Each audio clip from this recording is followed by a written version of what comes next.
மாண்புமிகு பேரவைத் தலைவர் அவர்களே, இந்த வரலாற்று சிறப்புமிக்க அவையில் இங்கே அனைவர் முன்னும் எங்களுக்கு முன்ன பழைய மூத்தவர்கள் இருக்காங்க.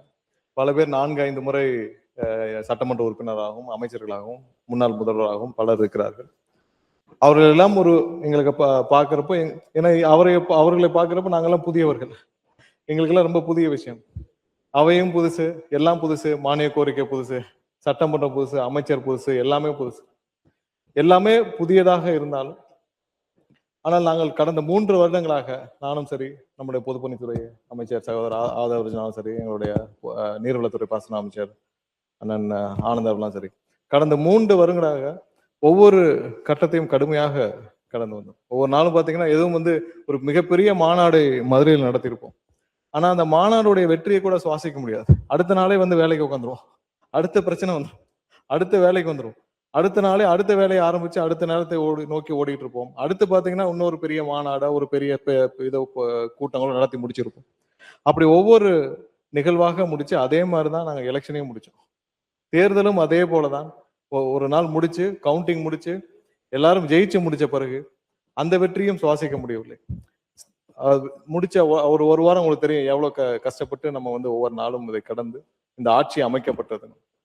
ஆட்சி அமைத்த பிறகு அமைச்சர்களாகி அதே மாதிரிதான் அந்த அமைச்சரான ஒரு எண்ணம் கூட வராமல் எல்லாரும் அதே மாதிரியான பணியாற்றி எங்க இருக்கிற எல்லாரும் அப்படிதான். எல்லாரும் யாரும் அமைச்சராக வந்தோம் இல்ல அப்படிலாம் இல்ல, எல்லாரும் ஒவ்வொரு நாளும் எப்படி பணியாற்றிட்டு இருந்தோம், முன்னாடி எப்படி மக்கள் இயக்கத்தில் இருந்தாங்களோ, முன்னாடி எப்படி இருந்தாங்களோ அதே மாதிரிதான் இப்பவும் பணியாற்றிட்டு இருக்கோம்.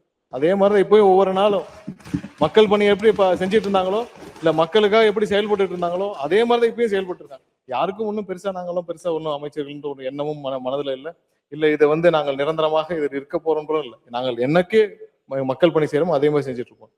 அப்பதான் எனக்கு ஒரு போன் கால் வந்தது. நம்ம மூத்த ஒரு தலைவர், நம்ம மதிக்கக்கூடிய ஒருவர், அவர் போன்ல பேசினதை நாங்க அவர் பேரை குறிப்பிடலாமன்னு தெரியல, அதனால அவர் பேரை தவிர்த்து விட்டு பெரிய பார்லிமெண்டரியன், பல காலங்களாக ஒரு 40-50 ஆண்டுகளாக திராவிட அரசியல் ஊறி வந்தவர், ஒரு தனி கட்சியின் தலைவர்.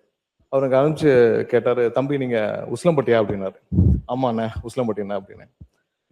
ரொம்ப பெரிய விஷயம்ப்பா, அதாவது குற்ற பரம்பரையின் ஒரு கொடூரமான சட்டத்தால் கடுமையாக பாதிக்கப்பட்ட ஒரு சமூகத்திலிருந்து உன்னை சட்டத்துறை அமைச்சராக்கி இருக்கிறார் உங்களுடைய முதல்வர்.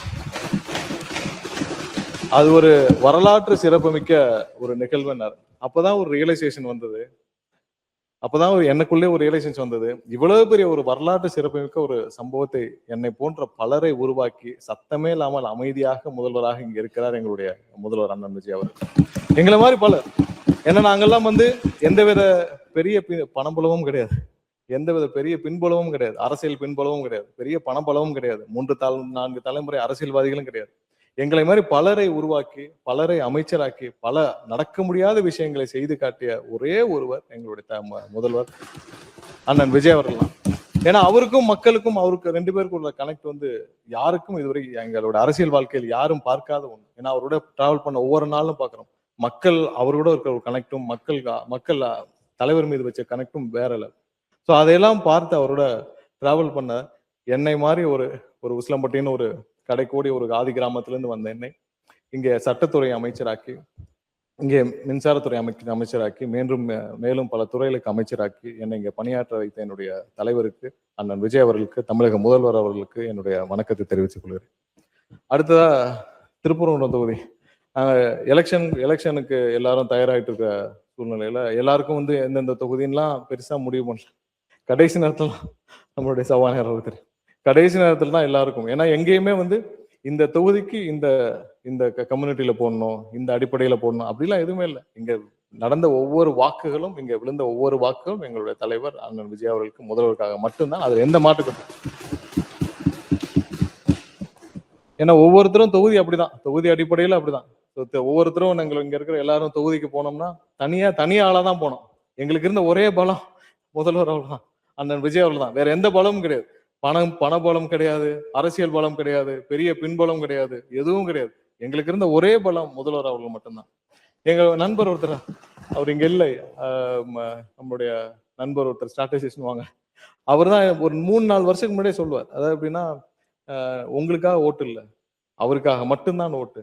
நீங்க தேர்தல் அன்னைக்கு போய் பாருங்க, 6 மணிக்கே தேர்தலில் வரிசையில் வந்து நிப்பாங்கன்னு 3-4 வருஷத்துக்கு முன்னாடியே சொன்னார். ஏன்னா அப்படி சொல்றாருன்னு நினைச்சோம். ஆனால் தேர்தலுக்கு நாங்க களத்தில் போய் நின்ன பிறகு அந்த வைப்ரேஷன், மக்கள் இருந்த அந்த வைப்ரேஷன், எங்கள் தலைவர் மீது மக்கள் வச்சிருந்த நம்பிக்கை, அந்த வைப்ரேஷனை தேர்தல் களத்தில் நின்ற போது நாங்க பார்க்க முடியும்.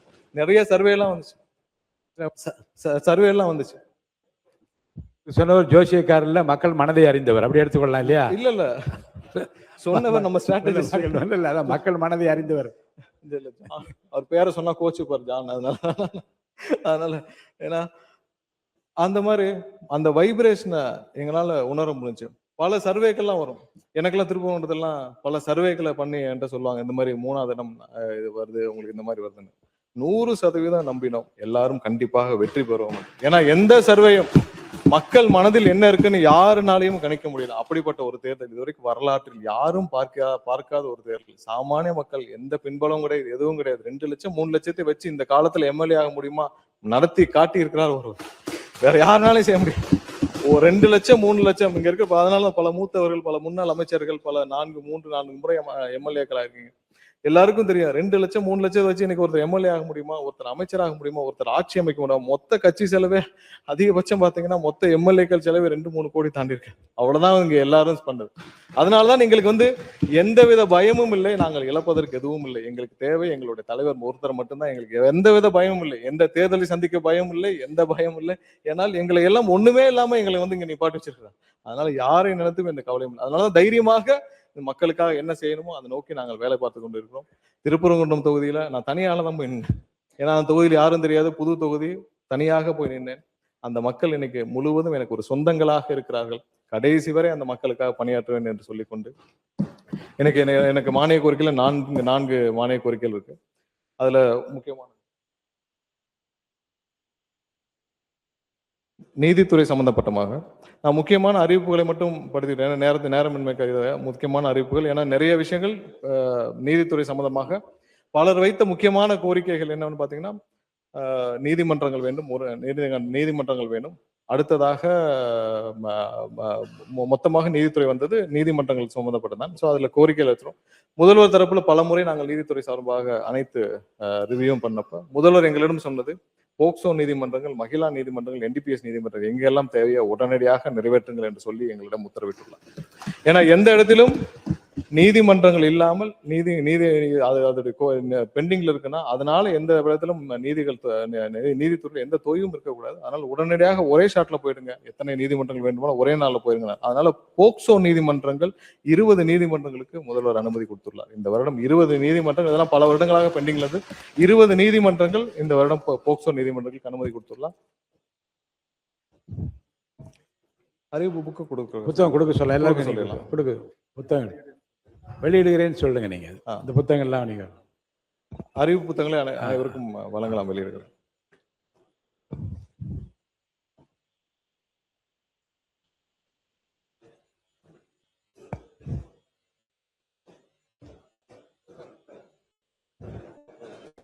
இருக்குது மாண்புமிகு பேரவைத் தலைவர் அவர்களே, நேரத்தின் அருமை கதி இத்துறைக்கான ஒட்டுமொத்த அறிவிப்புகளையும் தலைப்பை நான் இங்கே வாசிக்கிறேன். இருப்பினும் ஒவ்வொரு அறிவிப்பையும் முழுமையாக வாசித்ததாக பதிவு செய்து கொள்ளும்படி பணிந்து கேட்டுக்கொள்கிறேன். அறிவிப்பு எண் 1, அரியலூர், பெரம்பலூர் மற்றும் புதுக்கோட்டை ஆகிய மாவட்டங்களில் குழந்தைகளை பாலியல் குற்றங்களில் பாதுகாக்கும் சட்டம் 2012 கீழ் பதிவு செய்யப்பட்டு வழக்குகளை மட்டும் விசாரிப்பதற்காக 3 புதிய சிறப்பு நீதிமன்றங்கள் ரூபாய் 5.41 கோடி செலவில் அமைக்கப்படும். குழந்தைகளை பாலியல் குற்றங்களிலிருந்து பாதுகாக்கும் சட்டம் 2012 கீழ் பதிவு செய்யப்பட்டு படும் வழக்குகள் அதிகம் நிலுவையில் உள்ள 14 மாவட்டங்களில் 14 கூடுதல் சிறப்பு நீதிமன்றங்கள் ரூபாய் 25.30 கோடி செலவினத்தில் அமைக்கப்படும். அறிவிப்பு எண் 3, காஞ்சிபுரம், திருவள்ளூர், வேலூர் ஆகிய மாவட்டங்களில் போதை மருந்துகள் மற்றும் மனமயக்கம் பொருட்கள் சட்டம் 1985 கீழ் 85 கீழ் பதிவு செய்யப்படும் வழக்குகளை விசாரிப்பதற்காக 3 சிறப்பு நீதிமன்றங்கள் சென்னையில் ஒரு கூடுதல் சிறப்பு நீதிமன்றம் தேவையான பணியிடங்களுடன் ரூபாய் 6.73 கோடி செலவினத்தில் அமைக்கப்படும். அறிவிப்பு 4, ஈரோடு மாவட்டத்தில் ஆதி திராவிடர் மற்றும் பழங்குடியினர் சட்டம் 1989 கீழ் பதிவு செய்யப்படும் வழக்குகளை மட்டும் விசாரிப்பதற்காக ஒரு சிறப்பு நீதிமன்றம் தேவையான பணியிடங்களுடன் ரூபாய் 1.93 கோடி செலவினத்தில் அமைக்கப்படும். ஈரோடு மாவட்டம் பெருந்துறையில் ஒரு கூடுதல் மாவட்ட நீதிமன்றம் தேவையான பணியிடங்களுடன் ரூபாய் 2.29 கோடி செலவினத்தில் அமைக்கப்படும். ராணிப்பேட்டை மாவட்டம் சோளிங்கர், திண்டுக்கல் மாவட்டம் நத்தம் மற்றும் திருவள்ளூர் மாவட்டம் கும்மிடிப்பூண்டி ஆகிய 3 இடங்களில் 3 சார்பு நீதிமன்றங்கள் தேவையான பணியிடங்களுடன் ரூபாய் 5.79 கோடி செலவினத்தில் அமைக்கப்படும். விழுப்புரம் மாவட்டம் செஞ்சியில் மோட்டார் வாகன சட்டம் 1988 கீழ் பதிவு செய்யப்படும் வழக்குகளை மட்டும் விசாரிப்பதற்காக ஒரு மோட்டார் வாகன விபத்து இழப்பீடு கேட்புரிமை தீர்ப்பாயம் தேவையான பணியிடங்களுடன் ரூபாய் 1.3 கோடி செலவினத்தில் அமைக்கப்படும். திண்டுக்கல் மாவட்டம் நிலக்கோட்டையில் ஒருங்கிணைந்த நீதிமன்றம் கட்டிடம் கட்டப்படும். தருமபுரி மாவட்டம் பாப்பிரெட்டிப்பட்டியில் ஒருங்கிணைந்த நீதிமன்ற கட்டப்படும். 23 ஒருங்கிணைந்த நீதிமன்ற கட்டடங்களில் மின்தூக்கிகள், இது ஏற்கனவே பழுதாகின்ற மின்தூக்கிகள் வசதிகள் ஏற்படுத்தப்படும்.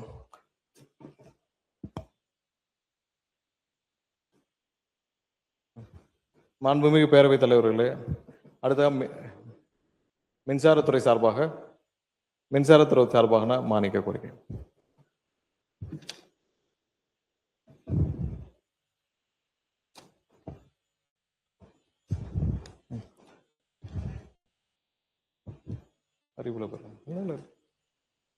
மாண்புமிகு பேரவைத் தலைவர்களே, மின்சாரத்துறை பயணித்து வந்த காலங்கள் எல்லாத்தையும் நம்ம ஏற்கனவே பார்த்துருக்கோம். ஸோ இந்த துறைக்கு முக்கியமான தேவையாக நம் முதலில் கருதியது இதற்கு தேவையான பணியாளர்கள். அதை நம்ம பல முறை நம்ம முதலோட அமர்ந்து பல ஆய்வுகள் செய்து தேவையான பணியாளர்கள் தேவையான பணியாளர்கள் நிரப்பும் பணியைக்கான நம்ம பல கட்ட ஆய்வுகளுக்கு பின்னால் அதை சீரமைக்க கேட்டுக்கொண்டோம். அது இல்லாமல் இன்ஃப்ராஸ்ட்ரக்சர் விஷயங்கள்ல, அதாவது சப்ஸ்டேஷன்ஸ், அது இல்லாமல் நம்மளுடைய டோட்டல் டிரான்ஸ்மிஷன் கெப்பாசிட்டி அதையும் அதிகரிக்கிறதுக்கான பல திட்டங்களை நம்ம ஆராய்ந்து தேவையான ஆய்வுகளை செய்து அதற்கும் முறையான அறிவிப்புகளை நம்ம பலவற்றை முதலிடம் கேட்டிருக்கிறோம். பலவற்றை இங்கே அறிவிப்புகளை கொண்டு வருகிறோம். 2 மாதங்கள் 500 யூனிட்டுக்கு வரை பயன்படுத்தும் வீட்டு மின் நுகர்வோருக்கு 20 யூனிட் வரை கட்டமில்லா மின்சாரம். ரெனியூபிள் எனர்ஜி திட்டம் ஊக்குவிப்புகள் 2031க்குள் 20,000 இவி சார்ஜிங் ஸ்டேஷன்ஸ். அடுக்குமாடி குடியிருப்புகள் இ வாகனம் சார்ஜிங் வசதிக்காக 50,000 ரூபாய் வரை மானியம்.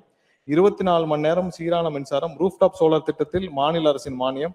மின் பகிர்மான துறை சீர்திருத்தங்கள் மற்றும் 2031க்குள் மொத்த மின் உற்பத்தியில் 50% புதுப்பிக்கத்தக்க எரிசக்தி.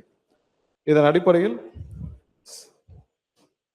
மின் கட்டமைப்பை வலுப்படுத்துதல், புதுப்பிக்கத்தக்க எரிசக்தி உற்பத்தியை அதிகரித்தல், தொழில் வளர்ச்சிக்கு ஆதரவளித்தல், இவி சார்ஜிங் கட்டமைப்பை வலுப்படுத்துதல், மின்துறையில் நவீனப்படுத்தல் உள்ளிட்ட பணிகளை அரசு மேற்கொண்டு வருகிறது. மாண்புமிகு பேரவைத் தலைவர்களே, அரசின் செலவு அதன் வருவாயை விட அதிகமாக இருக்கக்கூடாது. நிதி ஒழுக்கமே நல்லாட்சிக்கு அடித்தளம் என்ற பொருளாதார அறிஞர் ஆடம் ஸ்மித் அவர்கள் வலியுறுத்தினார். ஆனால் 2016 முதல் 2021 காலகட்டத்திலான மின்சார வாரியத்தின் நிதி நிலைமையை பார்த்தால் மொத்த வருவாய் 3,20,140 கோடியாகவும் செலவினம் 3,78,674 கோடியாகவும் இருந்துள்ளது. அப்போது நிதி பற்றாக்குறை ரூபாய் 58,534 கோடியாக இருந்துள்ளது.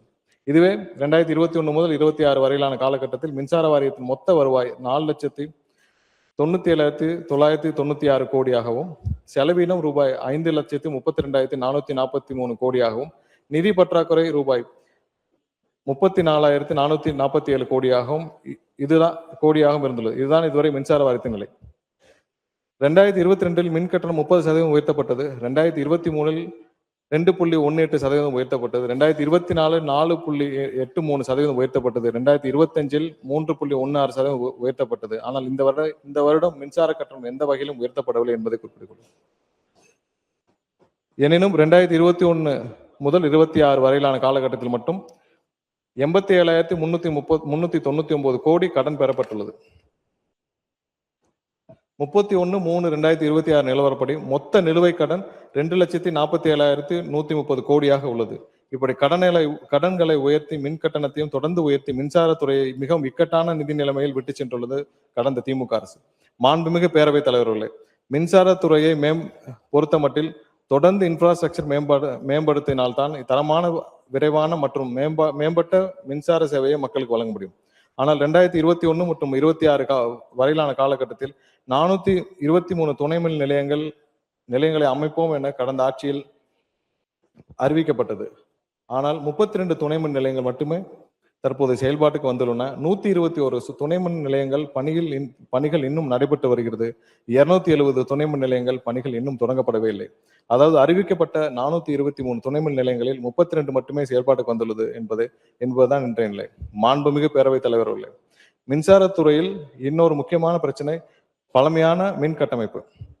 அதாவது 400 kVA துணை மின் நிலையங்கள் 20இல் 2 மிகவும் பழமையான மின் கட்டமைப்புகளாக உள்ளது. அதே இதில் 230 kVA துணை மின் நிலையங்களில் 118இல் 47, 110 kVA மின் துணை மின் நிலையங்களில் மொத்தம் 970இல் 449, 33 kVA மொத்தம் உள்ள 797 துணை மின் நிலையங்களில் 184 பழமையாக உள்ளது.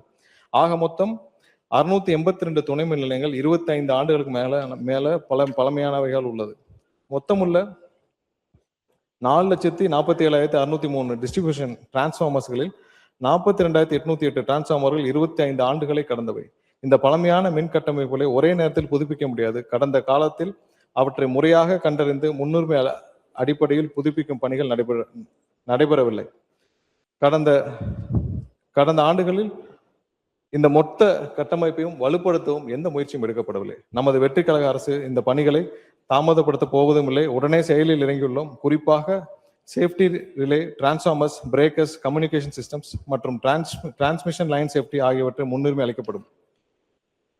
பழைய கட்டமைப்பை சுமையாக வைத்திருக்காமல் பாதுகாப்பானதாகவும் மற்றும் நவீன மின் கட்டமைப்பாக மாற்றுவதே நமது அரசின் நோக்கம். மாண்புமிகு பேரவைத் தலைவர்களே, மின்சாரத்துறையின் மின் உற்பத்தி திட்டங்களின் நிலையும் கவலைக்குரியது. 800 செஸ், அதாவது நம்மளுடைய சொந்த உற்பத்தியில் 800 செஸ் 2x660 மெகாவாட் திட்டத்தில் எடுத்துக்கொண்டால் ஒரு தொடக்க நிலையில் செப்டம்பர் 2014 இருந்து இந்த திட்டத்திற்கான மதிப்பீடு 9,799 கோடி. ஆனால் ஜூன் 2026 நிலவரப்படி திட்ட செலவு மொத்தம் 20,663 கோடியாக உயர்ந்துள்ளது. அதாவது சுமார் 111% அதிகரித்துள்ளது. இதுவரை ரூபாய் 13,781 கோடி செலவு செய்யப்பட்ட நிலையில் திட்டத்தை முடிக்க மேலும் 6,882 கோடி தேவைப்படுகிறது. இதே போல உடன்குடி ஸ்டேஜ் 1 திட்டத்திற்கும் மேலும் 535 கோடி தேவைப்படுகிறது. ETPS எக்ஸ்பான்ஷன் திட்டம், அதாவது 2014 ஆரம்பிக்கப்பட்ட திட்டத்தில் அப்போ போடப்பட்ட ஒப்பந்தத்தின்படி 6,380 கோடி முந்தைய திமுக அரசால், அதாவது 27/2/2027 நிறுத்தப்பட்டது. அதே போல உப்பூர் அனல் மின் நிலையம் இதுவரை அந்த திட்டத்திற்காக 5,920 கோடி செலவு செய்யப்பட்டு 18/3/2021 அந்த திட்டம், அதாவது இதுவரைக்கும் 5,920 கோடி உப்பூர் அனல் மின் நிலையத்திற்காக செலவு செய்யப்பட்டு 18/3/2021 வரை அது நிறுத்தப்பட்டுள்ளது. இந்த திட்டங்களை முழுமையாக ஆய்வு செய்து நம்முடைய முதல்வர் அவர்கள் தலைமையிலான ஆய்வில் அனைத்தையும் ஆய்வு செய்து இதை அடுத்த கட்டத்திற்கு எப்படி எடுத்துட்டு போகணும், எவ்வளவு சீக்கிரமாக நிறைவாக முடிக்க வேண்டும். அதே நேரத்தில் உப்பூர் அனல் நிலையத்திற்கு இதுவரை 5,920 கோடி செலவு செய்யப்பட்டு அது 6 ஆண்டுகளாக கிடப்பில் உள்ளது. அந்த திட்டத்தை அடுத்த கட்டத்திற்கு என்ன செய்ய முடியும் என்பதை ஆராய்வதற்காக முதல்வர் துரிதமாக நடவடிக்கை எடுக்க சொல்லியிருக்கார். அதையும் ஆராய்ந்து வருகிறோம். மாண்புமிகு பேரவைத் தலைவர்களே, இது போன்ற தவறான முடிவுகளால் மக்கள் வரி பணம் வீணாவதை நமது அரசு அனுமதிக்காது. நமது அரசின் 2026 நிதிநிலை அறிக்கையில் அறிவித்தபடி 2,640 மெகாவாட் எண்ணூர் மற்றும் உடன்குடி திட்ட பணிகள் விரைவுபடுத்தப்படும். ETPS மற்றும் உப்பூர் திட்டங்கள் மீண்டும் செயல்படுத்துவது அல்லது மாற்று திட்டத்தை மேற்கொள்வது குறித்து தொழில்நுட்பம் மற்றும் நிதி சார்ந்த உரிய முடிவு எடுக்கப்படும். மேலும் ஹைடல் மற்றும் பம்ப்டு ஸ்டோரேஜ் திட்டங்களை மேம்படுத்துவதற்காக கூடுதலாக 825.5 கோடி நிதி தேவைப்படுகிறது. இதன் வாயிலாக உச்ச நேரத்தில் சந்தை மின்சாரத்திற்கு பதிலாக சொந்த மின் உற்பத்தி திறனை உயர்த்தி நடவடிக்கை எடுக்கப்படும். மாண்புமிகு பேரவைத் தலைவர்களே, மின்சார தொழில் மற்றொரு முக்கியமான பிரச்சனை மின் கொள்முதல். ஒரு நேரத்தில் நமது மின் தேவை தற்பொழுது 21,724 மெகாவாட், அதாவது அதிகபட்சம் ஒரு நேரத்தின் தேவை 21,724 மெகாவாட் அளவுக்கு இருந்தபோது நமது சொந்த உற்பத்தியின் அளவு வெறும் 3,888 மெகாவாட் மட்டுமே. இதனால் வெளி மாநிலங்கள் மின் நிலையங்கள், தனியார் நிறுவனங்கள், ஒப்பந்தங்கள் மற்றும் ரெனியூபிள் எனர்ஜி உள்ளிட்ட வெளி ஆதாரங்களை அதிகமாக நம்ப வேண்டிய சூழ்நிலை உள்ளது. கோடை காலத்தில், அதாவது கடந்த 2025 மே குறுகிய கால மின் கொள்முதல் மற்றும் சந்தை கொள்முதல் மூலமாக 2737 மில்லியன் யூனிட் மின்சாரம் வாங்கப்பட்டது. இதற்காக சுமார் 2369 கோடி செலவு செய்யப்பட்டுள்ளது. குறைந்த விலையில் நீண்டகால மற்றும் நடுத்தர கால மின் கொள்முதல் ஒப்பந்தங்களை முன்கூட்டியே மேற்கொள்ளாததால் அதிக விலை கொண்ட ஷார்ட் டேர்ம் மற்றும் மார்க்கெட் மின்சாரத்தை நம்ப வேண்டிய நிலை ஏற்பட்டது. மாண்புமிகு பேரவைத் தலைவர் அவர்களே, இந்த நிலையை நமது அரசு மாற்றி வருகிறது. புதிய நீண்டகால மற்றும் நடுத்தர கால ஒப்பந்தங்களின் மூலம் ஒரு யூனிட் மின்சாரத்தை சராசரியாக 6.63 ரூபாய் விலையில் பெற முடியும் என மதிப்பிடப்பட்டுள்ளது. அதே 940 மில்லியன் யூனிட் மின்சாரம் சந்தையில் வாங்குவதற்கு பதிலாக இந்த முறையை பயன்படுத்தினால் மாதத்திற்கு 215 கோடி தற்பொழுது வரை சேமிக்க முடியும் என மதிப்பிடப்பட்டுள்ளது. எனவே இனி லாங் டேர்ம் பர்ச்சேஸ் அக்ரிமெண்ட்ஸ் மூலம் குறைந்த விலையில் மின்சாரம் வாங்கி மக்கள் வரிப்பணத்தை சேமிப்பதே இந்த அரசின் நோக்கமாக இருக்கும். மாண்புமிகு பேரவைத் தலைவர்களே, இதுதான் இப்படி என்றால் நம்ம மேன் பவர் பத்தி இங்க இந்த நிர்வாகத்தில் டிஎன்இபியில் உள்ள மேன் பவர் பத்தி எவ்வளவு தூரம் இதுல வேலைக்கு ஆள்கள் எடுக்கப்படாமல் அதனால் எவ்வளவு தூரம் கஷ்டப்பட்டோம் என்று பார்த்திருக்கிறோம். மின்சாரத்துறையில் மேன் பவர் மற்றும் என்று சொல்லக்கூடிய மனிதவள நிலைமை மிகவும் பரிதாபமாக உள்ளது. 1/8/2026 நிலவரப்படி மின்துறையில் மொத்த அனுமதிக்கப்பட்ட பணியிடங்களின் எண்ணிக்கை 1,41,083 ஆகும். ஆனால் தற்போது பணியில் இருப்பவர்கள் வெறும் 73,838 பேர் மட்டுமே. அதாவது 67,245 பணியிடங்கள் நிரப்பப்படாமல் காலியாக உள்ளது. ஒட்டுமொத்தத்தில் பாதி பணியிடங்கள் நிரப்பப்படாமல் இருக்கிறது என்பதுதான் உண்மை. மாண்புமிகு பேரவைத் தலைவர் அவர்களே, மாண்புமிகு முதலமைச்சர் அவர்கள் கடந்த 24/6/2026 அன்று 383 உதவி பொறியாளர்கள் மற்றும் 18 உதவி கணக்கு அலுவலர்கள் பணி நியமன ஆணைகளை வழங்கினார். இத்தோடு கடந்த ஆட்சி காலத்தில் தகுதியான பணியாளர்களுக்கு உள்நோக்கத்தோடும் கால தாழ்த்தப்பட்டு பதவி உயர்வுகள் வெளிப்படைத்தன்மை இல்லாமல் வெளிப்படைத்தன்மையோடு உள்நோக்கத்தோடு காலம் தாழ்த்தப்பட்டு பதவி உயர்வுகள் வழங்காமல் இருந்தது. ஆனால் தற்பொழுது நமது வெற்றி கழக அரசு வெளிப்படைத்தன்மையோடு பதவி உயர்வுகள் வழங்கப்பட்டு வருகிறது.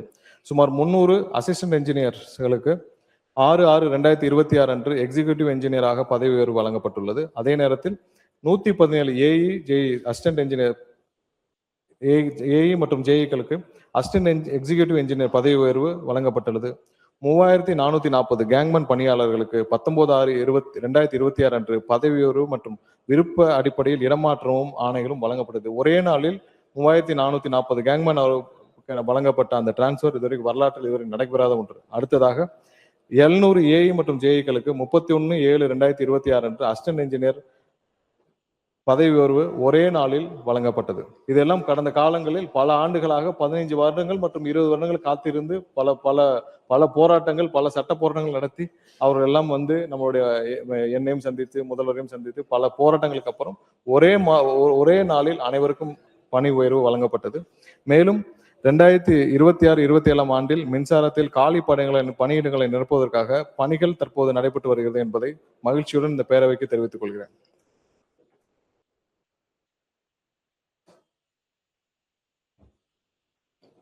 அது மட்டும் இல்லாமல் 2025 முதல் 2030 வரையிலான காலகட்டத்தில் ஓய்வு பெறுவோர்களால் ஏற்படும் காலி பணியிடங்களை உரிய முறையில் நிரப்புவதற்காக ஆனுவல் ரெக்ரூட்மெண்ட் சார்ட் என்ற ஆனுவல் ப்ரொமோஷன் சார்ட் மற்றும் ஆனுவல் ப்ரொமோஷன் சார்ட் வெளியிடுவது உள்ளிட்ட திட்டங்களை தொடங்கியுள்ளோம். மின்சாரத்துறையில் மனிதவள பற்றாக்குறையை போக்கி சிறந்த சேவையை வழங்க இந்த அரசு தொடர்ந்து பல்வேறு நடவடிக்கைகள் எடுத்து வருகிறது. மாண்புமிகு பேரவைத் தலைவர் அவர்களே, 2021 மின் நுகர்வோர் எண்ணிக்கை 308.53 லட்சம். ஆனால் தற்பொழுது 2026 தற்போது 351.73 லட்சமாக உயர்ந்துள்ளது. உச்ச நேர தேவை அதாவது 2021 16,481 மெகாவாட்டில் இருந்து தற்போது 21,724 மெகாவாட்டாக உயர்ந்துள்ளது.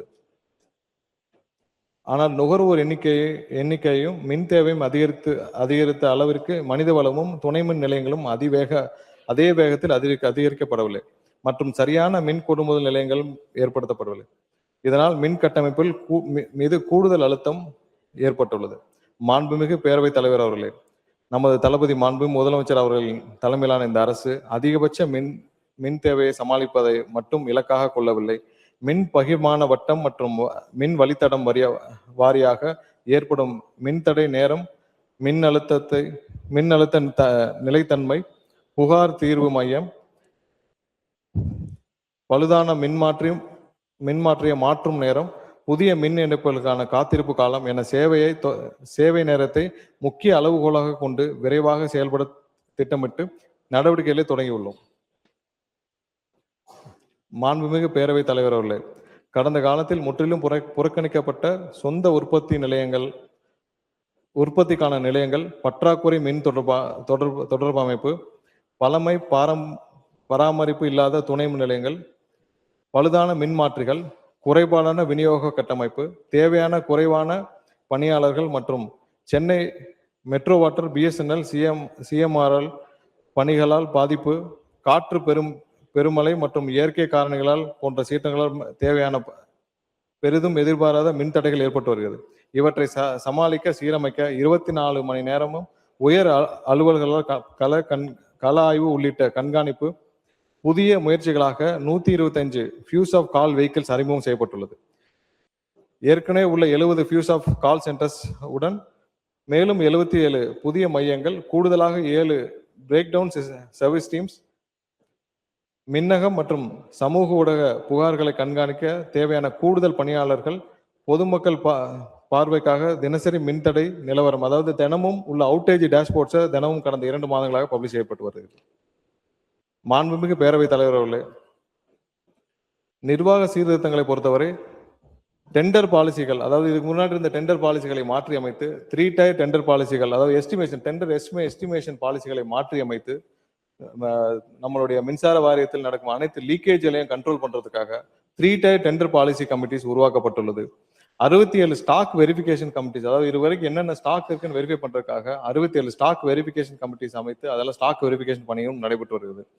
ஆன்லைன் கிரீன் எனர்ஜி போர்ட்டல், அதாவது நம்மளுடைய ரெனியூபிள் எனர்ஜியான விண்ட் மற்றும் சோலார்களை நம்ம ஆன்லைன்ல இது முன்னாடி எல்லாமே மேனுவலாக பெறப்பட்டு வந்தது. இப்போ ஆன்லைன் மூலமாக பெறுவதற்கான நடவடிக்கை எடுக்கப்பட்டு வருது. அதனால கடந்த 3 மாதங்களாக ஆன்லைன் பணிகள், ஆன்லைன்ல விண்ணப்பங்களை பெற்று ஆன்லைன் மூலமாக சீரான எந்தவித ஒளிவு மறைவும் இல்லாமல் முழு டிரான்ஸ்பரண்டாக முழுமையாக நேரடியாக அவர்களே விண்ணப்பித்து அவர்களுக்கு தேவையான அனைத்தையும் செய்து கொடுப்பதற்காக ஆன்லைன் போர்ட்டல் இப்பொழுது தயாரிக்கும் பணிகள் நடைபெற்று வருகிறது. விரைவாக ஒரு சில வாரங்களில் அதுவும் முதல்வரின் ஒப்புதலின் பேரில் அதுவும் வெளியிடப்படும்.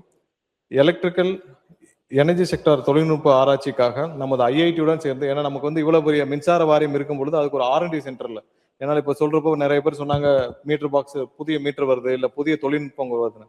ஸோ இதெல்லாம் வேலிடேட் பண்றதுக்கான ஒரு R&D டீம்ல எவ்வளவு பெரிய டெக்னிக்கல் ஒரு கார்பரேஷன்ல, அதற்காக ஐஐடியுடன் இணைந்து ஒரு புரிந்துணர்வு ஒப்பந்தம், ஐஐடியுடன் இணைந்து ஒரு R&D டீம் உருவாக்கப்பட்டு சந்தையில் உள்ள புது டெக்னாலஜிகள் எல்லாத்தோடைய அசஸ்மெண்ட்டையும் செய்வதற்கான பணிகள் கடந்த 2 மாதங்களாக நடைபெற்று வருகிறது. ஒப்பந்த பணியாளருக்கான புதிய ஊதிய நடைமுறை சீரமைக்கப்பட்டுள்ளது. இதுக்கு முன்னாடி ஒப்பந்த பணியாளர்கள் பலர் நம்மளுடைய அண்ணன் மாரிமுத்து அவர்கள் சொல்றப்போ கூட சொன்னாரு, ஒப்பந்த பணியாளருக்கு கணக்கிலே இல்லாமல், அதை கடந்த 2 மாதங்களாக அவருக்கும் தெரிஞ்சிருக்கும். கடந்த 2 மாதங்களாக யாரெல்லாம் ஒப்பந்த பணியாளர் இருக்காங்க, எவ்வளவு பேர் இருக்கிறாங்க, அவர்களுக்கு என்ன சம்பளம் கொடுக்கப்பட்டது. ஏன்னா நான் மின்சார வாரியத்திற்குள்ள போனப்ப என்னிடம் பலர் நேரடியாக தெரிவிச்சது, 6 மாசம் எங்களுக்கு சம்பளம் தரவில்லை, நாங்க ஒப்பந்த ஊழியர்களாக இருக்கிறோம், 7 மாசம் சம்பளம் தரவில்லை, ESIPF கட்டப்படவில்லை என்று பல புகார்கள் வந்தது.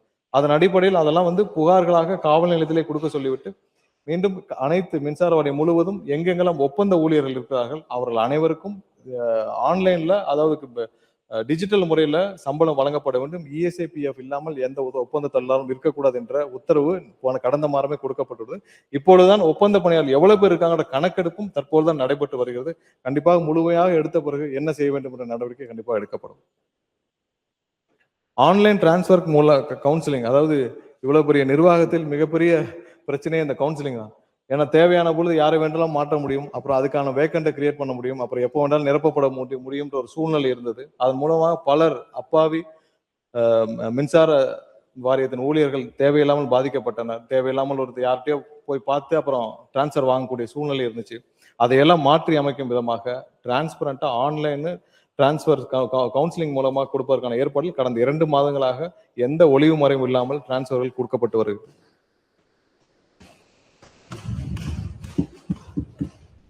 ரெனியூபிள் எனர்ஜி, நம்ம சொன்ன மாதிரி இப்ப கிரீன் ரெனியூபிள் எனர்ஜி, அதாவது சோலார் மற்றும் விண்ட் ரெனியூபிள் எனர்ஜிக்காக ஏற்கனவே இருந்த 2 மண்டலங்கள், அதாவது திருநெல்வேலியிலும் உடுமலைப்பேட்டிலும் இருந்த 2 மண்டலங்கள் அது முற்றிலுமாக அது மின்சார வாரியத்தில் கட்டுப்பாடு இல்லாத ஒரு மண்டலங்களாக செயல்பட்டு வந்தது. அந்த 2 மண்டலங்களையும் முற்றுமாக கலைத்து விட்டு 5 புதிய மண்டலங்கள் உருவாக்கி அங்கே வர்ற புதிதாக விண்ணப்பிப்பவர்களுக்கு தேவையான சேவைகளை கொடுப்பதற்காக 5 புதிய மண்டலங்கள் உருவாக்கப்பட்டுள்ளது.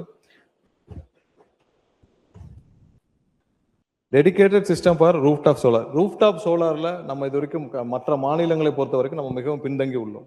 கடந்த காலங்களில் எல்லா மாநிலங்களும் ரூஃப்டாப் சோலார், டொமஸ்டிக்ல ரூஃப்டாப் சோலார். அதுக்கு என்ன காரணம்னு தெரியல. ஏன்னா தனியா அவர்களிருந்து தனியாக எதுவும் நமக்கு தேவையான ஆதாரங்கள் கிடைக்காதா இல்லை என்னன்னு தெரியல. அதன் மூலியமா ரூஃப்டாப் சோலார் கடந்த காலங்களில் ப்ரொமோட்டே செய்யப்படவில்லை.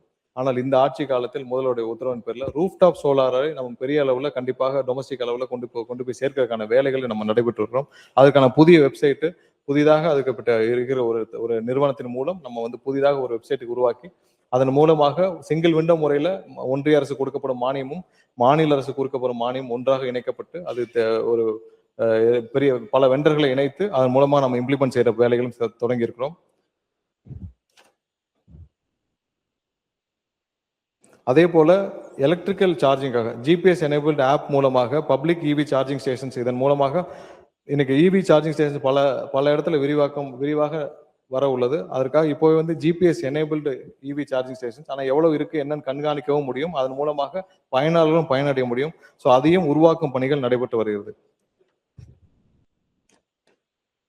மாண்புமிகு பேரவைத் தலைவர்கள், மாண்புமிகு முதலமைச்சர் அவர்கள் மாண்புமிகு முதலமைச்சர் அவர்களின் இந்த அரசு பொறுப்பேற்ற பின் கடனை ஒழுங்குபடுத்தி காலி பணியிடங்களை நிரப்பி பழைய நடைமுறைகளை மாற்றி நிறைவேறாத திட்டங்களை நிறைவேற்றி பல புதிய தொழில்நுட்பத்துடன் வெளிப்படையான நிர்வாகத்துடன் மின்சார துறையை மீட்டெடுத்து வருகிறோம்.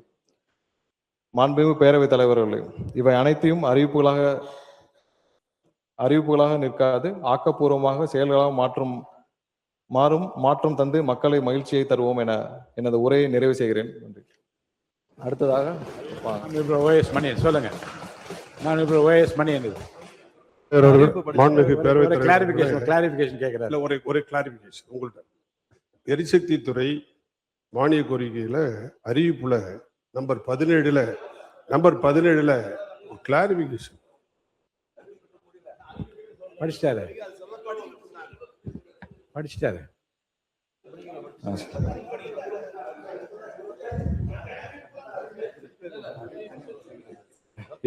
எரிசக்தி துறை சார்பான அறிவிப்புகள்.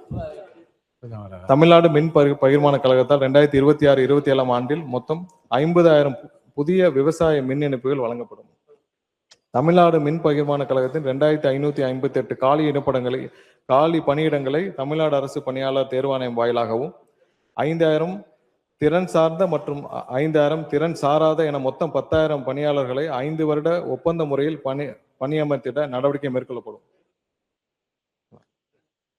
சென்னை பகுதியில் உள்ள 20 எண்ணிக்கை அதாவது 33 கிலோவாட் துணைமின் நிலையங்களுக்கு ரூபாய் 104 கோடி மதிப்பீட்டில் கூடுதலாக 33 கிலோவாட் மின்னூட்டிகள் படிப்படியாக அமைக்கப்படும். தமிழ்நாடு மின் தொடரமைப்பு கழகத்தின் 10 மிக உயரழுத்த துணைமின் நிலையங்களில் மின்மாற்றிகளின் திறன் ரூபாய் 110.76 கோடி மதிப்பீட்டில் உயர்த்தப்படும். தமிழ்நாடு மின் பகிர்மான கழகத்தில் உள்ள 33 கிலோவாட் துணைமின் நிலையங்களில் ரூபாய் 129.41 கோடி மதிப்பீட்டில் மின்மாற்றிகளின் திறன் உயர்த்தப்படும்.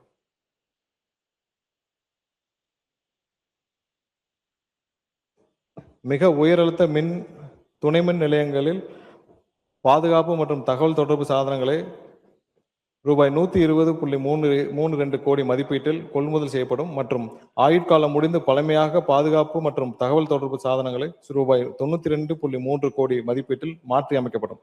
சென்னையில் 1250 இடங்களில் உள்ள பகிர்மான மின்மாற்றி கட்டமைப்புகள் சுமார் 250 கோடி மதிப்பீட்டில் வளைய சுற்றுத்தர அதாவது RMU மாற்றி அமைக்கப்படும். 110 கிலோவாட் துணைமின் நிலையங்களில் உள்ள 100 எண்ணிக்கை ஐசோலேட்டர் சுவிட்சுகளுக்கு பதிலாக 130 கோடி மதிப்பீட்டில் பிரேக்கர்களாக மாற்றி அமைக்கப்படும். மிக உயர் அழுத்த புதைவிட பழுதை கண்டறிவதற்காக கருவி பொருத்தப்பட்ட ஒரு சிறப்பு வாகனம் ரூபாய் 17 கோடி மதிப்பீட்டில் கொள்முதல் செய்யப்படும். இன்டகிரேட்டட் என்டர்பிரைசஸ் டேட்டா வேர்ஹவுஸ் மற்றும் அட்வான்ஸ்ட் அனாலிட்டிக்ஸ் டூல்ஸ் ஆகியவை ரூபாய் 25 கோடி மதிப்பீட்டில் நிறுவப்படும்.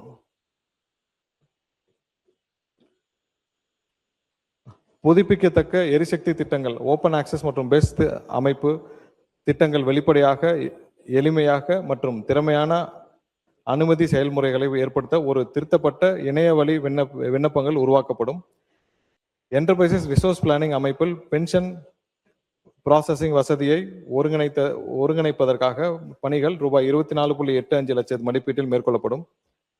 இநாச் பதிவு மூலம் நுகர்வோர் LT மின் கட்டணங்களை செலுத்த வசதி ஏற்படுத்தப்படும். நுகர்வோர் புகார்களை தானாக வந்து பதிவு செய்யாத வாட்ஸ்அப் சேட்பாட் மூலமாக பதிவு செய்வதற்காக 14 லட்சம் மதிப்பீட்டில் உருவாக்கப்படும்.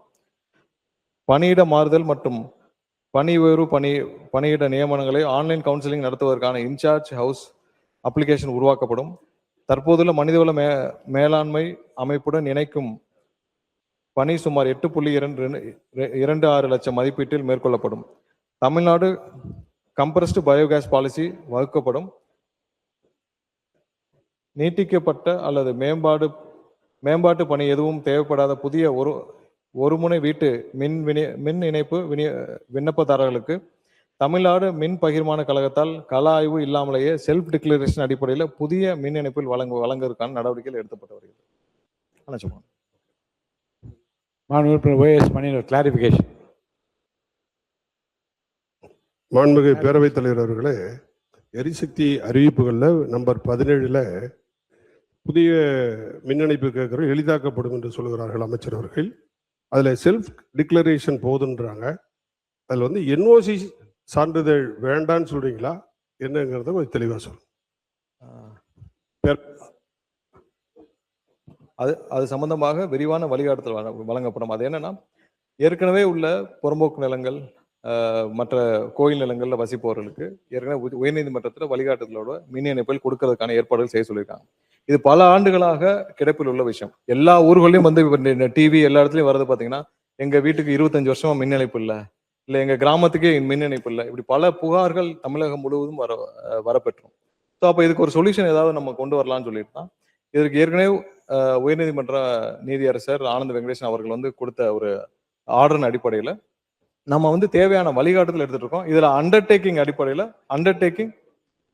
அண்டர்டேக்கிங் வாங்கப்பட்டு ஒவ்வொருத்தருக்கும், ஏன்னா இது வந்து அவர்களுக்கு அந்த நிலத்துல அவங்களுக்கு இது அப்ரூவலும் இருக்காது, அந்த நிலம் அவர்களுடையது இருக்காது, புறம்போக்கு நிலங்களாக இருக்கும். ஆனால் அவங்க வந்து பல ஆண்டுகளாக குடியிருப்பார்கள். இப்ப 20 வருஷம் 25 வருஷம் அவர்களுக்கு மின்சாரம் இல்லாமல் இருக்கும். ஸோ அவர்களுக்காக ஒரு அண்டர்டேக்கிங் அவர்களிடம் வாங்கப்பட்டு டொமஸ்டிக்லேயே இது தனியான ஒரு கேட்டகரியாகவும் நம்ம கொண்டு வர போறோம். ஏன்னா நாளைக்கு உங்களை தனியாக பிரிக்கிற பட்சத்தில் டொமஸ்டிக்ல தனியான ஒரு கேட்டகரியாக கொண்டு வரப்பட்டு டெம்பரரி கேட்டகரியாக கொண்டு வரப்பட்டு கொடுப்பதற்கான ஏற்பாடுகள் நடைபெற்று வருகிறது. இப்பொழுதுதான் அது வந்து முதல்வருடைய அலுவலகத்தில் முதல்வருடைய அப்ரூவலுக்காக வெயிட் பண்ணிருக்கு. அது வந்த பிறகு விரிவாக அது குறித்து என்ன வழிகாட்டுதல் கொடுத்து, ஏன்னா லட்சக்கணக்கான மக்கள் அதற்காக காத்திருக்கிறார்கள். அதற்கான சொல்யூஷனை 25 வருஷம் காத்திருப்பவர்களுக்கு ஒரு சொல்யூஷனை கொடுக்குறாங்க. முதல்வருடைய உத்தரவின் பேரில் அது எடுக்கப்பட்டு வருகிறது.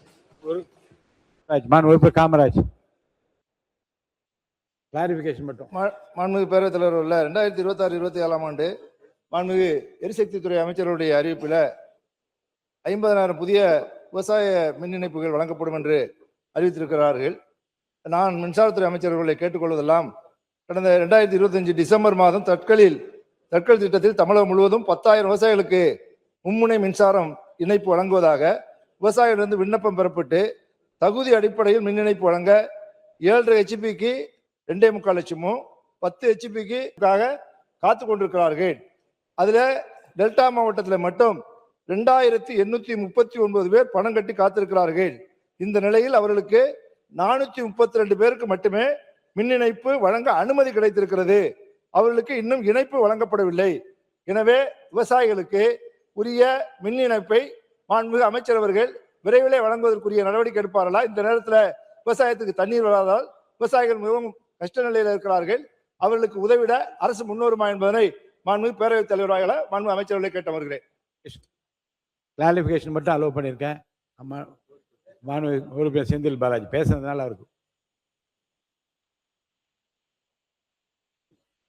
மாண்புமிகு பேரவைத் தலைவர்களே, 2 கருத்துக்கள். மாண்புமிகு மின்துறை அமைச்சர் பேசுகின்ற பொழுது கடந்த 5 ஆண்டுகளில் மின் வளர்ச்சி திட்டங்களை எதுவும் இல்லை என்றதை போலவும் அதேபோல மின் விநியோகத்திற்கான கட்டமைப்பை உருவாக்கப்படவில்லை என்பதை போலும் ஒரு கருத்தை தெரிவித்தார். நீங்கள் வெளியிட்ட வெள்ளை அறிக்கையை ஒரு கணம் நீங்கள் திருப்பி பாருங்கள்.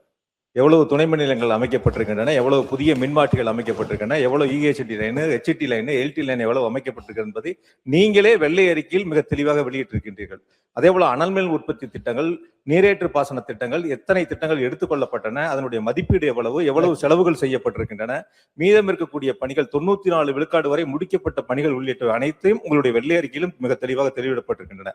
எனவே எவ்வளவு ஆள் பற்றாக்குறை இருந்தாலும் கூட 93,000 மில்லியன் யூனிட் 2020-21 தமிழ்நாட்டினுடைய உச்சபட்ச மின்சார மின் நுகர்வு. அதையே 1,19,000 மில்லியன் யூனிட் வரை எந்தவித தடையும் இல்லாமல் 5 ஆண்டுகளில் மிக நேர்த்தியான மின் விநியோகத்தை செய்த அரசு திராவிட மாடல் அரசு.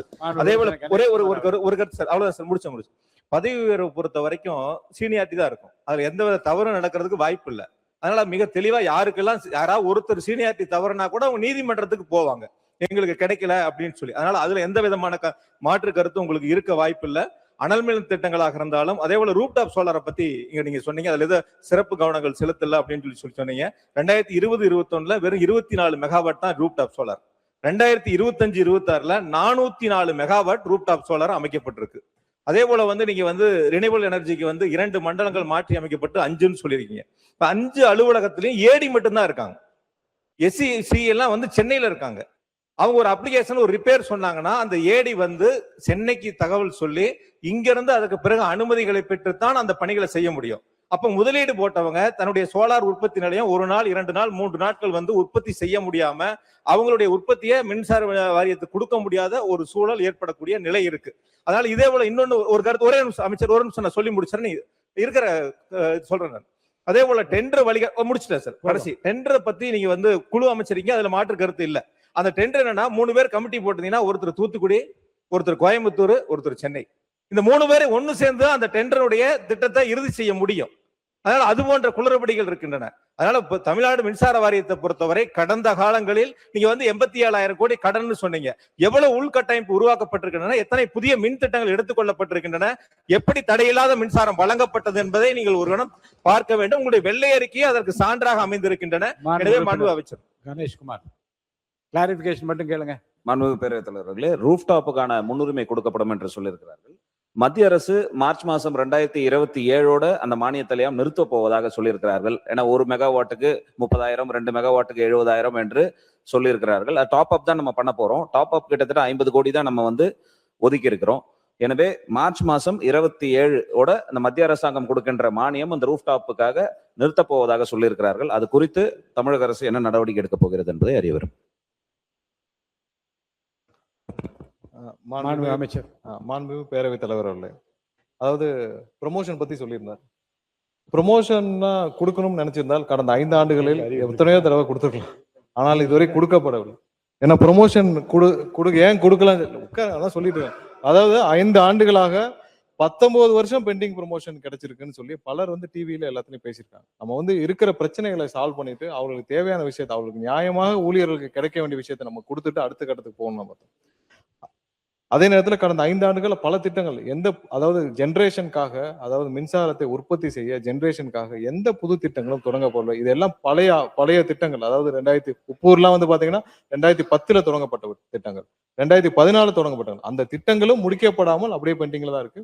கடந்த 5 ஆண்டுகள் என்னென்ன நம்ம டிரான்ஸ்ஃபார்மர்ஸ் எல்லாம் இதெல்லாம் வெள்ளை அறிக்கையில் தெளிவாக கொடுக்கப்பட்டிருக்கு. எத்தனை மின்மாற்றிகள் வாங்கப்பட்டுச்சு அப்படின்னு சொல்லிட்டு.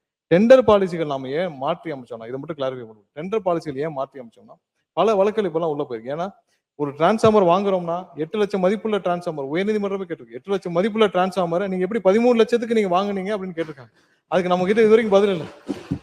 8 லட்சம் மதிப்புள்ள டிரான்ஸ்ஃபார்மரை உலகத்துக்கே தெரியும். நீங்க போய் கூகுள்ல போய் 500 kVA டிரான்ஸ்ஃபார்மர் எவ்வளவுன்னு பாத்தீங்கன்னா கூகுளே சொல்லுது. 8,30,000, 40,000, காப்பர்னா எவ்வளவு, அலுமினியம் எவ்வளவுன்னு அதே போடுது. அதையும் தாண்டி நம்ம போய் 13 லட்சத்துக்கு போய் வாங்கியிருக்கோம்னா, அதுவும் 44,000 டிரான்ஸ்ஃபார்மர், 30,000 டிரான்ஸ்ஃபார்மர் வாங்கியிருக்கோம்னா அதுதான் உயர்நீதிமன்றமே சுட்டி காட்டிருக்காங்க. கடந்த ஒரு 4 மாசத்துக்கு முன்னாடி உயர்நீதிமன்றமே சுட்டி காட்டி இந்த வழக்கை நீங்க விசாரிக்கணும்னு சொல்லியிருக்காங்க. சோ இது போன்ற தவறுகள் நடக்காமல் இருக்கிறதுக்கு காரணக்காக தான் நம்ம எஸ்டிமேஷனை ஒரு இவ்வளவு பெரிய நிறுவனம் 40,000 டிரான்ஸ்ஃபார்மர் வாங்குறோம். அதுல நிறுவனத்துல எஸ்டிமேஷன்ல 8 லட்சத்தை நம்ம 13 லட்சத்துக்கு வாங்குறோம்னா அப்ப எஸ்டிமேஷன் தானே பிரச்சனை இருக்கு. ஸோ அந்த எஸ்டிமேஷன் பாலிசியை நம்ம மாத்தி இது மாதிரியான தவறுகள் நடக்க விடாமல் தடுப்பதற்காக தான் இந்த மாதிரி பாலிசி எல்லாம் மாத்திருக்கோம். அதுல உள்ள நடைமுறை சிக்கல் இருக்கலாம், அதை கண்டிப்பாக நிவர்த்தி செஞ்சு எந்த வேளையிலும் நிர்வாகத்திற்கு எந்த தவறும் நடக்காமல், எந்த வேளையிலும் மக்களுடைய வரி பணம் வீணாகாமல் இருக்கதான் நம்மளுடைய ஒரே நோக்கம்.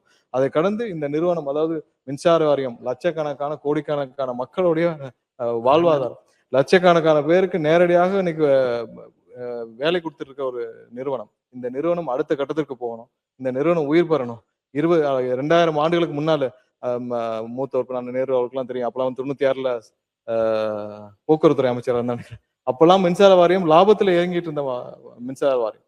ஸோ அது மாதிரியான ஒரு சூழ்நிலைக்கு, அதாவது 2000க்கு முன்னாடி இருந்த சூழ்நிலைக்கு கொண்டு போறதுக்கான முயற்சிகள் அனைத்தையும் நம்ம எடுத்துட்டு வரோம். இந்த நிறுவனத்தை மீண்டும் மீட்டெடுக்கும் வேலையை எடுத்துட்டு வரோம். அடுத்த கட்டமாக சட்டத்துறைக்கு அடுத்த கட்டமாக சட்டத்துறையோட பதிலுரைக்கு போயிடலாம். மாண்புமிகு பேரவைத் தலைவர் அவர்களே, மக்களாட்சி முறையின் அடிப்படையே சட்டத்தின் ஆட்சி, ரூல் ஆஃப் லா என்றால் மிகையாகாது. சட்டங்கள் செம்மையாக இருந்தால் ஆட்சியும் அவ்வாறு இருக்கும் எனலாம். அதுபோல ஆட்சி செம்மையாக இருக்கும், சட்டங்கள் செம்மையாக இருக்கும் எனலாம். அந்த வகையில் சட்டத்தின்படியாக நேர்மையான திறமையான ஒரு ஆட்சியை விரும்பும் மக்களின் உள்ளார்ந்த எண்ணங்களை பிரதிபலிக்கும், அவற்றை நிறைவேற்றும் ஆட்சியாக இருந்து வருகிறது மாண்புமிகு முதல்வர் அண்ணன் விஜய் அவர்களின் தலைமையிலான அரசு. மாண்புமிகு பேரவைத் தலைவர் அவர்களே, அரசின் கொள்கை முடிவுகளுக்கும் சட்ட வடிவம் கொடுப்பதில் சட்டத்துறை plays essential and crucial role. சமூக நீதி உள்ளிட்ட அரசின் கொள்கை முடிவுகளை சட்டமாக வடித்தெடுப்பதில் மட்டுமல்ல, சாமானிய மக்களுக்கான அடிப்படை வசதி திட்டங்களை உருவாக்கி செயல்படுத்துவதில் ஏற்படும் சட்ட பிரச்சனைகளுக்கு சட்டத்துறை ஆலோசனைகள் வழங்குகிறது. மாண்புமிகு பேரவைத் தலைவர் அவர்களே, கடந்த ஆட்சி காலத்தில் பிற துறைகளை போன்றே சட்டத்துறையும் கவனிப்பாரட்டு கிடந்தது. ஆனால் மாண்புமிகு முதல்வர் அண்ணன் விஜய் அவர்கள் பொறுப்பேற்ற பிறகு அரசின் அத்தனை துறைகளும் ஆலோசனைகளை வழங்கி சட்டத்துறையின் செயல்பாடுகள் சிறப்பாக அமைந்திருக்க வேண்டும் என மாண்புமிகு முதலமைச்சர் அவர்கள் எங்களுக்கு உத்தரவுகளையும் ஆலோசனைகளையும் வழங்கியுள்ளார். மேலும் நமது மாண்புமிகு முதலமைச்சர் அவர்கள் சட்டத்துறையின் செயல்பாடுகளை 29/7/2026 அன்று ஆய்வுகளை செய்தார். ஆய்வின் போது சட்டத்துறை கல்வித்துறைக்கு தேவையான பணியிடங்களை மற்றும் உட்கட்டமைப்பு வசதிகள் என பல்வேறு கோரிக்கைகளை கேட்டறிந்து அவற்றை நிறைவேற்றிட ஆணை வழங்கினார். மாண்புமிகு முதலமைச்சர் அவர்களின் அந்த ஆணைகளை அறிவிப்புகளாக இந்த அவையில் என் உரையில் முடிவில் வெளியிட உள்ளேன். மாண்புமிகு பேரவைத் தலைவர்களே, தரமான சட்ட கல்வியை வழங்குவதில் தலையாய பணி செய்வது அரசு சட்டக் கல்லூரிகள். தமிழ்நாட்டில் 15 அரசு சட்ட கல்லூரிகள் உள்ளது. அதில் 5 ஆண்டுகள், அதாவது BA LLB படிப்பில் 9980 மாணவர்களும், 3 ஆண்டுகளுக்கான BA LLB படிப்பில் 7066 மாணவர்களும், 2 ஆண்டுகள் அதாவது LLM படிப்புகளில் 840 மாணவர்கள் என ஆக மொத்தம் 17,886 மாணவர்கள் சட்டக்கல்வியில் பயின்று வருகின்றனர். ஏழை எளிய மாணவர்கள் பயன்பெறும் வகையில் தேவைக்கேற்ப அரசு சட்டக் கல்லூரிகளின் எண்ணிக்கையை உயர்த்துவது அவசியமாகும். ஆனால் கடந்த ஆட்சி காலத்தில் புதிதாக ஒரே ஒரு சட்டக்கல்லூரி மட்டுமே துவங்கப்பட்டுள்ளது. அதே வேளையில் கடந்த ஆட்சி காலத்தில் 5 புதிய தனியார் சட்டக்கல்லூரிகள் துவங்க அனுமதி வழங்கப்பட்டன. அனுமதிக்கப்பட்ட அந்த 5 தனியார் சட்டக்கல்லூரிகள் 3 கல்லூரிகள் சரியான முறைகேடு காரணமாக தற்பொழுது அவர்கள் மீதான நடவடிக்கை எடுக்கப்பட்டு சீரியஸ் வயலேஷன் காரணமாக அந்த 3 சட்டக்கல்லூரியின் அங்கீகாரத்தை நிறுத்தி வைக்கப்பட்டுள்ளது இந்த அரசு வந்த பிறகு. மாணவர்களின் நலன்களை மீட்டு தருவதற்காக வேறு சில மாற்று ஏற்பாடுகளையும் செய்ய முன்வந்துள்ளது. மேலும் கடந்த ஆட்சி காலத்தில் அரசு சட்டக் கல்லூரி மாணவர்கள் சேர்க்கையில் கூடுதலாக உருவாக்கப்பட்ட 1440 இடங்கள் மட்டுமே கூடுதலாக உருவாக்கப்பட்டது. 18 புதிய உதவி பேராசிரியர் நியமனங்கள் மட்டுமே உருவாக்கப்பட்டுள்ளது. உட்கட்டமைப்பு வசதிகள் குறித்து எந்த ஆய்வும் மேற்கொள்ளப்படவில்லை.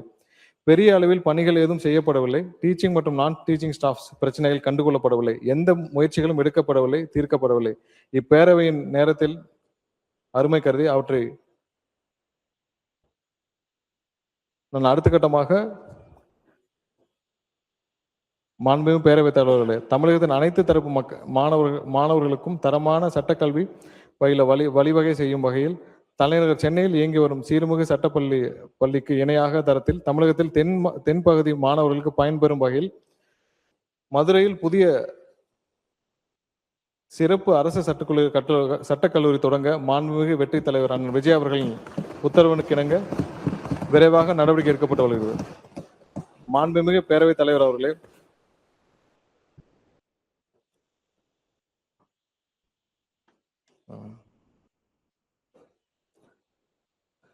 நீதித்துறையின் ஆதாரமாக விளங்கும் வழக்கறிஞர்களுக்கு திறமையானவர்களை உருவாக்க போதுமான எண்ணிக்கையிலான அரசு சட்டக் கல்லூரிகள் மற்றும் மாணவர்கள் சேர்க்கை எண்ணிக்கையை உயர்த்துதல், டீச்சிங் மற்றும் நான் டீச்சிங் காலி பணியிடங்களை நிரப்புதல், மாணவியருக்கான தேவையான new hostels, upgrading of facilities in existing hostels என்பது நமது அரசின் தொலைநோக்காகும்.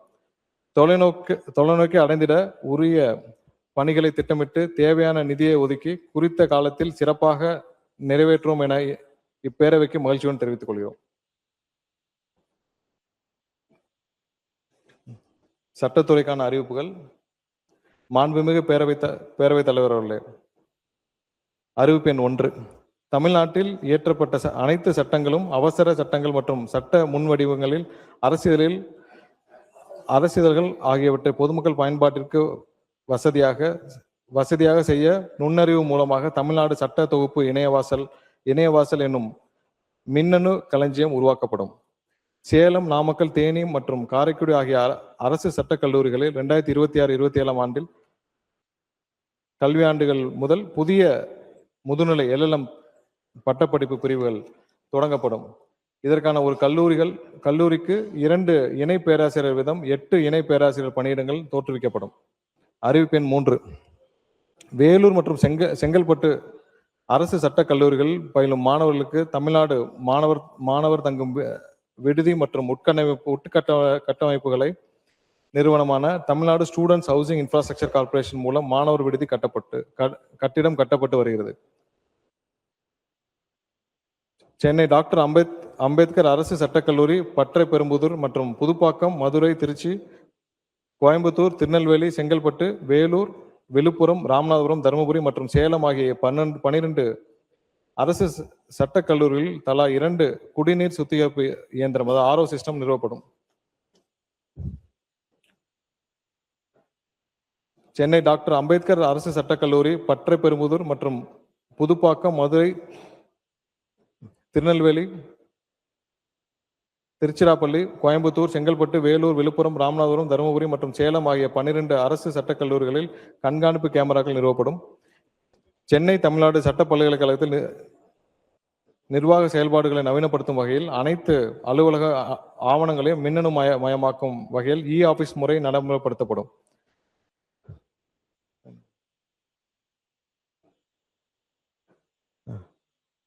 தமிழ்நாடு டாக்டர் அம்பேத்கர் சட்ட பல்கலைக்கழக பெருங்குடி வளாகத்தில் செயல்படும் அரசு சீர்மிகு சட்டப்பள்ளி மாணவியர்கள் பயன்பெறும் வகையில் தமிழ்நாடு மாணவர் தங்கும் விடுதி மற்றும் உட்கட்டமைப்பு நிறுவனம் மூலம் கூடுதல் விடுதி கட்டடம் கட்டப்படும். தமிழ்நாடு டாக்டர் அம்பேத்கர் சட்ட பல்கலைக்கழகத்தில் தேர்வு நிர்வாகத்தை நவீனப்படுத்தும் வகையில் விடைத்தாள் மதிப்பீடும் விரைவாகவும் துல்லியமாகவும் மேற்கொள்ள முழுமையான தேர்வு end-to-end எக்ஸாமினேஷன் ஆட்டோமேஷன் மற்றும் இணைய வழி மதிப்பீடு ஆன்லைன் வேல்யூவேஷன் அமைப்பு செயல்படுத்தப்படும். Chennai school of excellence in law சீர்மிகு சட்டப்பள்ளி மாணவர்கள் தமிழ்நாட்டில் அனைத்து அரசு சட்டக்கல்லூரி மாணவர்கள் மற்றும் இணைப்பு தனியார் சட்டக்கல்லூரிகள் பயிலும் சுமார் 30,000 சட்ட மாணவர்கள் நேரடியாக பயன்பெறும் வகையில் டாக்டர் அம்பேத்கர் சட்ட பல்கலைக்கழகத்தில் அதாவது செயற்கை நுண்ணறிவு மற்றும் சட்டவியல் மையம் அமைக்கப்படும். தமிழ்நாடு டாக்டர் அம்பேத்கர் சட்ட பல்கலைக்கழக நூலக வளாகம் மேம்படுத்தும் வகையில் பல்கலைக்கழக நூலகத்திற்கு புதிய சட்ட புத்தகம் மற்றும் மின்னணு தகவல் வளங்கள் கொள்முதல் செய்யப்படும். திருச்சிராப்பள்ளி தமிழ்நாடு தேசிய சட்ட பல்கலைக்கழகத்தில் தமிழ்நாடு மாணவர் தங்கும் விடுதி மற்றும் உட்கட்டமைப்பு நிறுவனம் மூலம் மாணவர்களுக்கான கூடுதல் விடுதி கட்டிடம் கட்டப்படும்.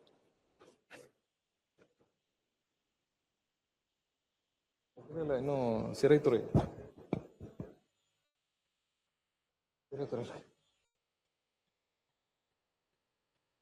மாண்புமிகு பேரவைத் தலைவர் அவர்களே, சிறைத்துறையின் மானிய கோரிக்கை.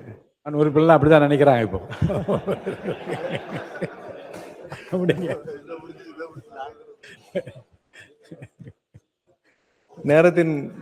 நேரத்தை கருத்தில் கொண்டு நேரடியாக அறிவிப்புகள் செல்கிறேன்.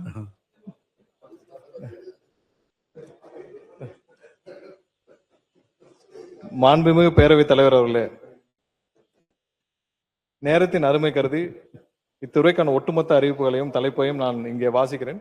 இருப்பினும் ஒவ்வொரு அறிவிப்பை முழுமையாக வாசித்தாக பதிவு செய்து கொள்ளுமாறு பணியுடன் கேட்டுக்கொள்கிறேன்.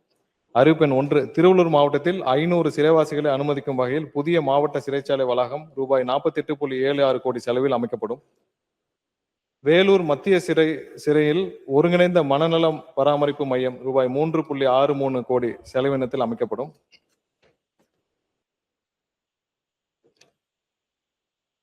சிறைவாசிகள் பார்வையாளர்கள் சந்திப்பு மற்றும் காத்திருப்பு அறைகள் ரூபாய் 3 கோடி செலவினத்தில் மேம்படுத்தப்படும். சென்னை மத்திய சிறையில் தொழிற்பயிற்சி நிறுவனம் ITI தொழிற்பயிற்சி நிறுவனம் ரூபாய் 8 கோடி செலவினத்தில் அமைக்கப்படும். 9 மத்திய சிறைகளில் 2 மருத்துவர்கள் விகிதம் 18 கூடுதல் மருத்துவர்கள் ரூபாய் 2.16 கோடி செலவினத்தில் பணியமர்த்தப்படுவர். 9 மத்திய சிறைகள் 5 பெண்கள் தனிச்சிறைகள் மற்றும் மாவட்ட சிறை புதுக்கோட்டை ஆகியவற்றில் 21 செவிலியர்கள் ரூபாய் 2.15 கோடி செலவினத்தில் பணியமர்த்தப்படுவார்கள். சிறைகளில் ஒப்பந்த அடிப்படையில் 15 ஆய்வக தொழில்நுட்ப பணியாளர்கள் ரூபாய் 30 லட்சம் செலவினத்தில் பணியமர்த்தப்படுவர்.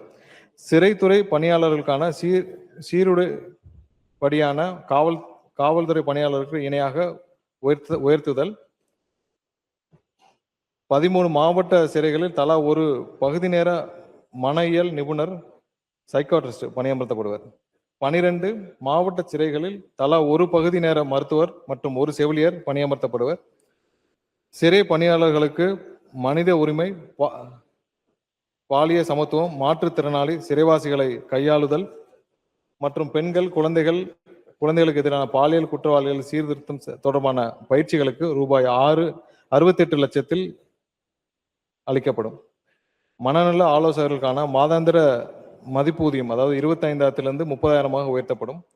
சமூக இயல் வல்லுநர்கள் மாதாந்திர மதிப்பூதியம் ரூபாய் 15,000 20,000 உயர்த்தப்படும். சிறைகளில் உள்ள சமையலறைகள் பல ஆண்டுகளாக புதுப்பிக்கப்படாமல் உள்ளது. அதை 21 கோடி செலவில் அனைத்தும் புதுப்பிக்கப்படும். அனைத்து சிறைச்சாலையிலும் உள்ள சமையலறைகள் புதுப்பிக்கப்படும்.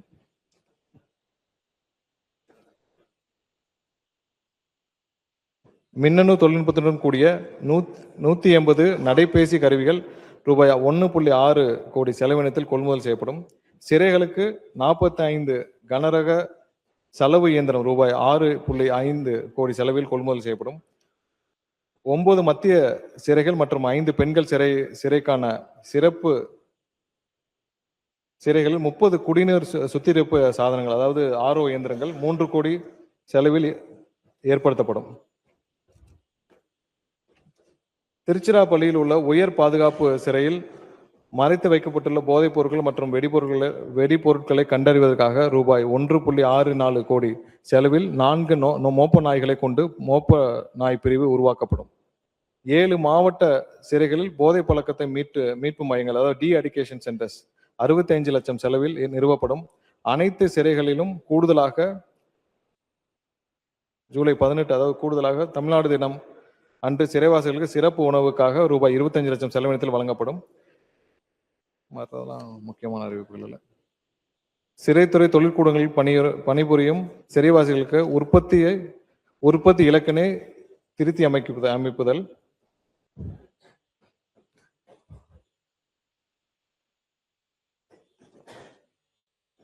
சிறைவாசிகளின் குற்றச் செயல்களால் பாதிக்கப்படுவோர் மற்றும் அவர்களின் குடும்பத்தினருக்கு உரிய மற்றும் போதுமான நிதியுதவி கிடைப்பதை உறுதி செய்யும் வகையில் இழப்பீட்டு நிதியிலிருந்து வழங்கப்படும் இழப்பீட்டு தொகையை உச்சவரம்பினை கொலை குற்றத்தில் பாதிக்கப்பட்டவருக்கு ரூபாய் 50,000 1 லட்சமாகவும், தீவிர காயத்தால் பாதிக்கப்படுவதற்கு ரூபாய் 20,000 40,000 மற்றும் சிறு காயத்தால் பாதிக்கப்படுவதற்கு ரூபாய் 10,000 20,000 உயர்த்தப்படும். சொல்லுங்க. இந்த வேலையை எனக்கு பொறுப்பாக அளிக்கப்பட்டுள்ள துறைகள் தொடர்பாக அவ்வப்போது தேவையான ஆணைகளையும் சிறப்பான வழிகாட்டுதல்களையும் வழங்கி வரும் மாண்புமிகு முதலமைச்சர் அவர்களுக்கு எனது நெஞ்சார்ந்த நன்றியை தெரிவித்துக் கொள்கிறேன். மேலும் இன்னைக்கு திருப்பரங்குன்றம் தொகுதி மக்களுக்கு இல்ல இன்னைக்கு நிறைய வாய்ப்பு கொடுத்து நிறைய அமைச்சரவை clarity. தோழர்களுக்கும் என்னுடைய நன்றியை அமைச்சருக்கு தெரிவித்துக் கொள்கிறேன். அமைச்சருக்கு நிகரா அவர் மானிய வாய்ப்பு கொடுத்து கோரிக்கை பேச வச்சது. போதும். தொடர்பான பணிகளிலும் துறை தொடர்பான செயல்பாடுகளிலும் சிறப்பான பங்களிப்பினை செய்து வரும் உட்காருங்க. உள்துறை கூடுதல் செயலாளர் இல்ல ஒரு அமைச்சருக்கு நிகரா ஒரு மணிவாசம் அமைச்சர் அவர்களுக்கும் நிறைய கொடுத்தாரு. சிறைத்துறை நிறைய செயலாளர் வாய்ப்பு கொடுத்துட்டு நிறைய விளக்கம் அவர் சொல்லிட்டார். போதும் திரு அவ்வளவுதான். சந்தீப் ராய் இதுக்கு மேல ரத்தோர் விளக்க வேணாம். ஒவ்வொன்றுக்கும் அடிக்கடி பதில் சொல்ல வேண்டிய அவசியம் இல்ல. பிரசிடென்ட் அவர்களுக்கும் எரிசக்தி துறையில் முதன்மை தயவுசெய்து உட்காருங்க. செயலாளர் திரு அனில் தயவுசெய்து ஜெயசாம் உட்காருங்க. அவர்களுக்கும் இல்ல அடிக்கடி தமிழ்நாடு பதில் சொல்ல வேண்டிய மின்சார அவசியம் இல்ல. வாரியத்தின் வரிக்கு தலைவர் வரி திரு பதில் அருண்ராய் சொல்ல அவர்களுக்கும் சொல்லிட்டார். முதல்ல இணை விளக்கமா மேலாண் நிலை சொல்லிட்டார். இயக்குனர் திருமதி மெர்ஷி ரம்யா அவர்களுக்கும் ஒரு மாண்புமிகு தமிழ்நாடு அமைச்சருக்கு கிரீன் எனர்ஜி நேரத்தை அவர் கார்பரேஷன் கொடுத்துட்டா எம்டி திரு பதில் ஸ்ரீதர் சொல்லிட்டார். அவர்களுக்கும் டிஎன்பிஜிசிஎல் வேண்டாம். எம்டி திரு கோவிந்தராவ் அவர்களுக்கும் சட்டத்துறை செயலாளர் திருமதி சுமதி உள்ளிட்ட உயர் அலுவலர்கள் மற்றும் அனைத்து நிலை அலுவலர்களுக்கும் எனது நன்றியினை தெரிவித்துக் கொள்கிறேன். விவாதம் முடிவுற்றது. இப்போது வாக்கெடுப்பு. மானிய கோரிக்கை எண் 53 சிறப்பு திரு செயலாக்குதல். எரிசக்தி துறை மானிய கோரி புதிய நிறைய வாய்ப்பு எரிசக்தி கொடுத்துட்டேன். நிறைய மானிய வாய்ப்பு கோரிக்கையில் புதிய துணை மின் நிலையங்கள் குறித்து 25 உறுப்பினர்கள், கொள்கை குறித்து விவாதிக்க 15 உறுப்பினர்கள், மின்மாற்றி திறன் உயர்த்துதல் குறித்து 8 உறுப்பினர்கள், பிற பொருள்கள் குறித்து 38 உறுப்பினர்கள் என மொத்தம் 86 உறுப்பினர்கள் வெற்றி தீர்மானங்களை அளித்துள்ளனர். சட்டத்துறை மானிய கோரிக்கையில் 33 உறுப்பினர்கள் வெற்றி தீர்மானங்களை அளித்துள்ளனர். அதே போல நீதி நிர்வாகம் மற்றும் சிறைகள் மற்றும் சீர்திருத்த பணிகள் மானிய கோரிக்கையில் 111 உறுப்பினர்கள் வெற்றி தீர்மானங்கள் அளித்துள்ளனர். மாண்புமிகு உறுப்பினர்களின் வெற்றி தீர்மானங்கள் தொடர்பான விவாதத்தின் போது எழுப்பப்பட்ட வினாக்கள் கருத்துக்களுக்கும் விவாதத்தின் போதும் எனது பதில் உரையிலும் தகுந்த விளக்கங்களை அளித்துள்ளேன் என நம்புகிறேன். எனவே மாண்புமிகு உறுப்பினர்கள் அளித்துள்ள அனைத்து வெற்றி தீர்மானங்களும் திரும்ப பெற்று 4 மானிய கோரிக்கைகளையும் நிறைவேற்றி தருமாறு அன்புடன் கேட்டுக்கொள்கிறேன். நன்றி, வணக்கம்.